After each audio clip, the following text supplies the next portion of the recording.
Um novo universo Absolute da DC chegou aqui e eu já tô com o primeiro volume do Absolute Batman.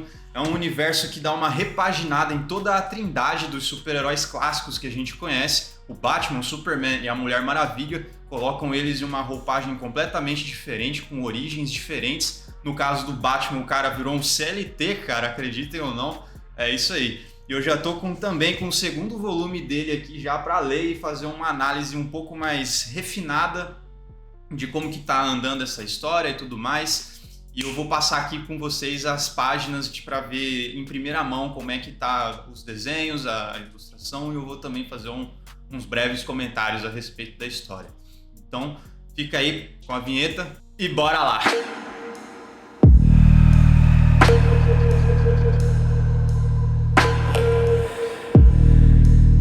Estou com um gibizão aqui para vocês, eu vou dar uma passada pelas páginas. Ele é escrito pelo Scott Snyder e Nick Dragotta, né? Eu confesso que quando eu li a fase do Scott Snyder do Batman lá nos Novos 52, eu não curti tanto, assim, vários aspectos que ele usou pro Batman. Eu acho que tem algumas coisas que ele fez muito em exagero, então eu meio que não gostei tanto da escrita dele nos Novos 52, né? Mas enfim, vindo aqui pro Absolute Batman, eu acho que ele fez um trabalho muito bom, pelo menos nesse primeiro volume. Lembrando que eu vou estar analisando aqui apenas o primeiro volume, eu não li a fase inteira do Absolute Batman que saiu lá fora, eu só li o primeiro volume mesmo, então eu vou estar falando a respeito desse volume em específico. Então a origem do Bruce aqui ela já é um pouco diferente. A gente tem o pai dele aqui que acaba sendo um professor de escola comum, e o Bruce é um aluno de uma das salas que o pai dele dá aula. Né? Então eles estão indo numa excursão da escola deles num zoológico aqui, né? Nessa primeira parte, tanto que essa história a princípio se chama Zoológico, acho que vai ser uma história de 5 partes ou algo assim.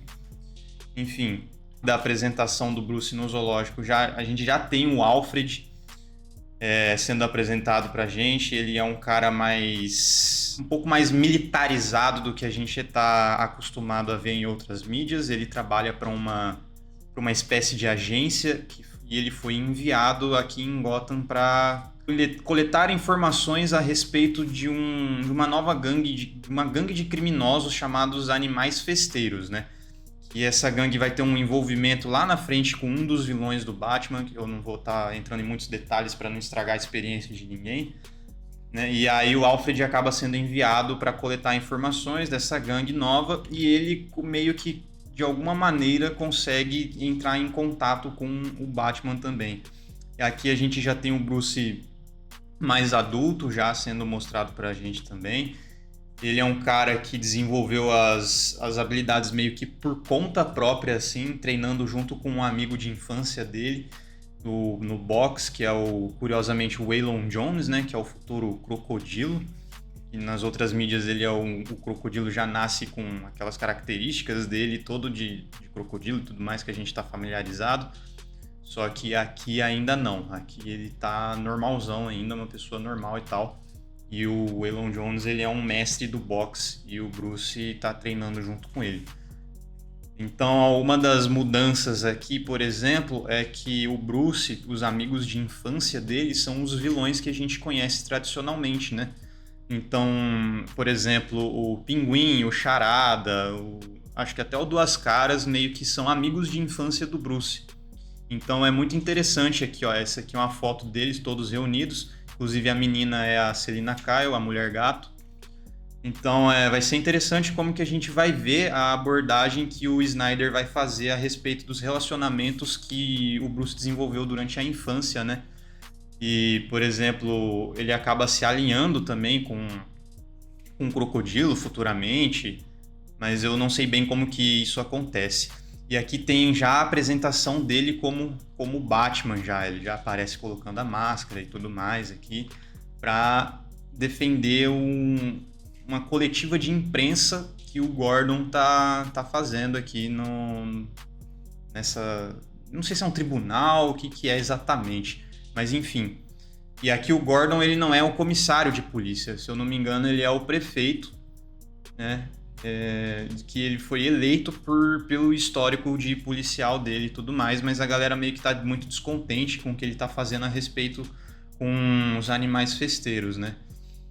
Enfim, aí é uma mudança na origem que temos do Batman que é apresentada aqui pra gente também, é que ao invés dos pais deles morrerem no beco depois dele ter assistido o filme lá da Marca do Zorro, acontece um pouco diferente, né? Durante uma expedição do zoológico, os animais festeiros acabam atacando a turma e o pai dele meio que tenta esconder as crianças para evitar umas tragédias envolvendo elas, né?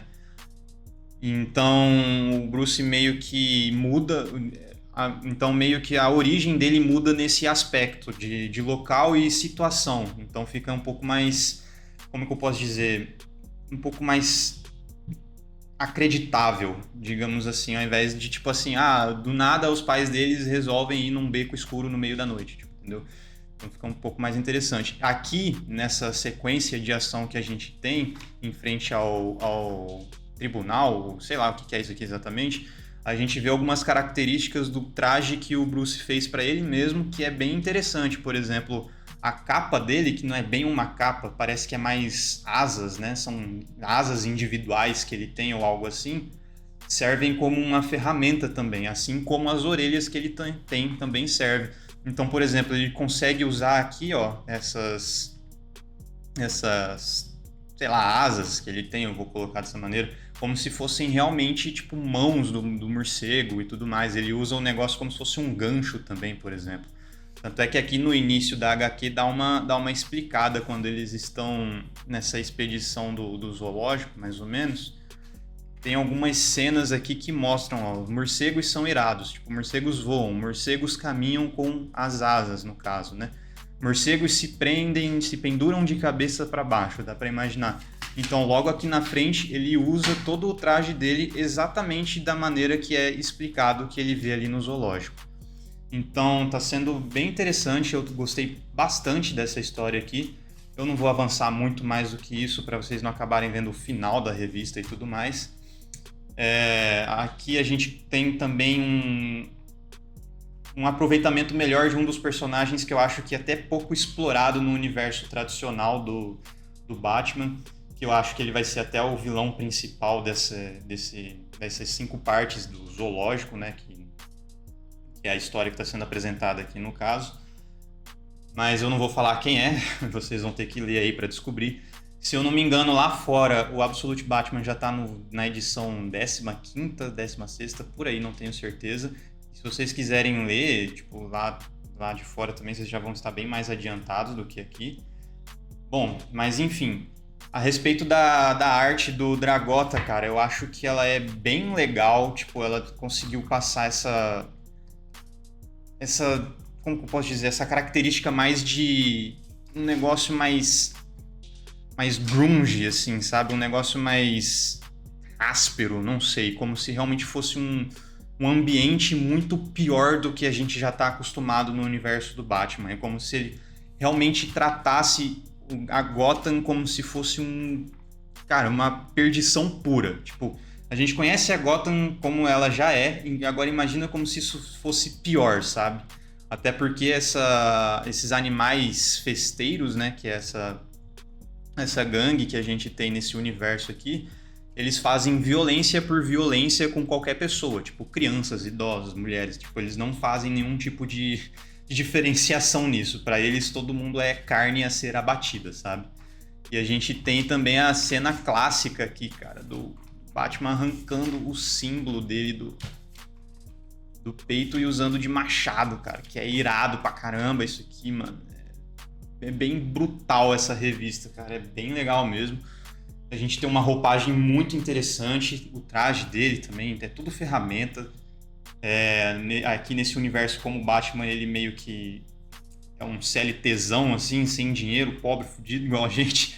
Ele trabalha como engenheiro, né, nas construções e tudo mais. Ele acaba usando os andares mais altos dessas construções que são abandonadas, que ele consegue ter acesso, para usar tipo de Batcaverna, assim, sabe? Então é bem interessante. E a arte, cara, a arte deixa tudo mais brutal ainda, que é Muito legal a arte do Dragota, as cores também. Enfim, para quem não manja muito e tá a fim de ler um negócio sem com pouca pretensão, assim, é uma boa revista para ler. Você não precisa ser um cara que leu milhares de edições anteriores para ler isso aqui. Inclusive eu emprestei isso aqui pro meu pai, ele curtiu bastante também, e ele já tem uma bagagem até que legal já do universo da DC. Enfim, é uma ótima revista. Pelo que eu li até agora, assim, desse volume em específico, eu não posso dizer que eu encontrei muitas coisas ruins. No geral, ela é bem redondinha. Eu já tô com o segundo volume para ler. Então, vamos ver como é que vai se desenrolar essa história aí. E nos próximos vídeos eu vou estar trazendo a respeito do volume 2 e da revista da Mulher Maravilha também. Eu não tenho certeza se eu vou fazer a do Superman, porque a do Superman eu não tô comprando. Tô comprando só a da Mulher Maravilha e do Batman mesmo. E como o Batman é a prioridade aqui, eu vou estar trazendo dele primeiro. Então, é isso aí. Se vocês curtiram tudo que eu falei aqui, deixe seu like, seu comentário, fala aí suas expectativas com o Universo Absolute. Se vocês já leram, se vocês leram também, se vocês estão acompanhando as outras revistas. Enfim, valeu! E até a próxima.